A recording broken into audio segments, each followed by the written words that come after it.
Hello বন্ধুরা, কেমন আছো তোমরা সবাই? আশা করি তোমরা ভালো আছো, আমরাও বেশ ভালো আছি। Welcome to my new day আর নিউ ব্লগ। আজকে ব্লগটা আমি শুরু করছি রাত্রির থেকে। দেখছো আমার মেকআপ টেকআপ অলরেডি আছে। আমি দুপুরবেলা বেরিয়েছিলাম কিছু লাস্ট মিনিট শপিং করার জন্য। কালকে আমার একটা অফিসের ট্যুরে বেরোতে হবে। প্যাকিং আমি মোটামুটি শুরু করে দিয়েছি। ভীষণ লেট হয়ে গেছে, তাকাতে আর রীতিমতো পাচ্ছি না। ডিনারটা করবো, ফটাফট শোবো, আর কালকে সকালবেলা তোমাদের সঙ্গে দেখা হবে। এখানে আমার প্যাকিংটা হচ্ছে, আমার অফিসের যা যা দরকার সেগুলো আমি প্যাকিং করে নিচ্ছি, আর আমার স্যুটটা এইভাবেই নিয়ে নিচ্ছি। কিছু আমার লাস্ট মিনিট এখানে এডিটিং কমপ্লিট করছি, কিছু ডেটা ট্রান্সফার করে নিচ্ছি, আর ডিনারটা করে মাত্র আমি শুয়ে পড়বো। আমার কাছে আর এনার্জি নেই। সকাল সকাল স্নান করে দুটো ব্রেড খেয়ে বেরোচ্ছি। খালি পেটে আর বেরোচ্ছি না, বেশ লম্বা জার্নি হবে আমার। আর মর্নিংটা এতটাই খালি থাকে দিল্লি থেকে, খুব তাড়াতাড়ি আমি পৌঁছে গেছিলাম IGI T1 terminal airport Delhi. এবার দিল্লিতে সেলফ চেক ইন বা লাগেজ চেক ইনের একটা নতুন পদ্ধতি দেখলাম। এখানে ব্যাগ ট্যাগ বার করেই আর লাগেজ পাঠিয়ে দেওয়া হয়, লম্বা কিউবে আর ওয়েট করতে হবে না। সিকিউরিটি চেক হলো, প্রচুর টাইম লেগেছে। সিকিউরিটি চেক করে কালিগসদের সঙ্গে দেখা করে 32 নম্বর গেটের দিকে আমরা এগিয়ে গেলাম।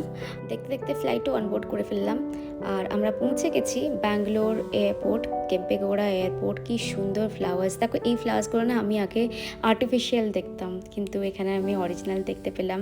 আর এয়ারপোর্টটা এখানে বিশাল, দুটো টার্মিনাল এখানে জুড়ে এয়ারপোর্ট, নতুন একটা টার্মিনালও হয়েছে।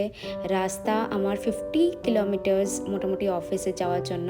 আর ফেমাস ট্রাফিকে পড়বো না, এটা তো হয় না, ব্যাঙ্গালোরের ট্রাফিকে পড়তেই হয়েছে। আমরা হোটেলে পৌঁছে গেছি। চেক ইন করতে বেশ খানিকটা সময় লেগেছে। আমরা 3জন কালিগ এসেছিলাম দিল্লি থেকে, তো আমাদের সিনিয়ররা এখানে চেক ইন করছে। রুমটা শুরু, আর এটা হচ্ছে আমার bedroom. Very cute, full leg mirror,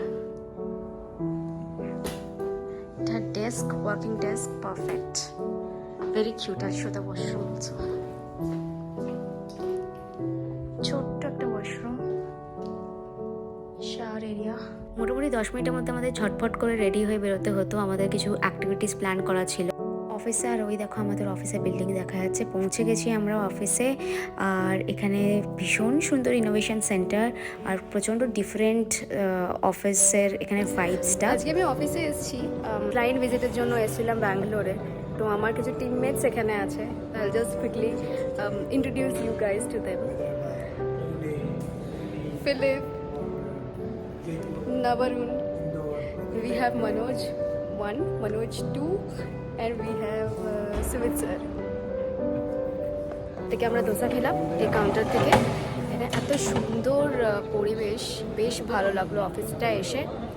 আর এখান থেকে তারপর বেরোবো আমরা হোটেলে। চল। অফিসের কাজ সেরে বেশ খানিকটা টাইম হয়ে গেছিলো। মোটামুটি চলে এসেছি আমি আমার হোটেলের কাছে। আর এটা হচ্ছে হোটেলের ডাইনিং আর লবি এরিয়া, বেশ সুন্দর। আর এখানে কিছু লোকজন ডাইনিংও করতে শুরু করে দিয়েছে। আমি রুমে স্যুপ আর ফ্রেঞ্চ ফ্রাইস আনিয়ে নিয়েছিলাম, আর কিচ্ছু খেতে ইচ্ছা করছে না অনেস্টলি। মর্নিং, আজকে এখন খুবই আর্লি মর্নিং। আমার সকাল সকাল উঠতে হয়েছে, বিকজ কালকে আমি প্রেজেন্টেশনটা কমপ্লিট করতে পারিনি। প্রেজেন্টেশন কমপ্লিট করে আমাকে আপলোড করতে হবে, এই ব্লগটা আমাকে এডিট করতে হবে, সাথে কিছু পেন্ডিং আপলোডস আছে যেগুলো আমাকে ইনস্টাগ্রাম আর ফেসবুকে স্কেডিউল করতে হবে। তো চলো তাড়াতাড়ি করে আমি ডেটাকে মানে প্রেজেন্টেশনটাকে শেষ করে ফেলি। Now it's too early. এখন আমি টাইমটা দেখাই কটা বাজে, 5:16। আর আমার এই প্রেজেন্টেশনটা কমপ্লিট করা প্রচণ্ড জরুরি। আর তোমাদের আমি সেট আপ দেখাই কীরকম করে আমি কাজ করছিলাম, খুবই ভালো লাগছিল। I show you. দেখো, সুন্দর লাগছে না ওই জায়গাটা? Peaceful working. তোমাদের সঙ্গে আমার নেক্সট ব্লগে দেখা হবে। আমার আজকে ভীষণ আমার ডে হতে চলেছে। So I will catch up in the next blog. Till the next time, lots of love, tata, bye bye. আর হ্যাঁ, সাবস্ক্রাইব করতে ভুলো না কিন্তু। টাটা।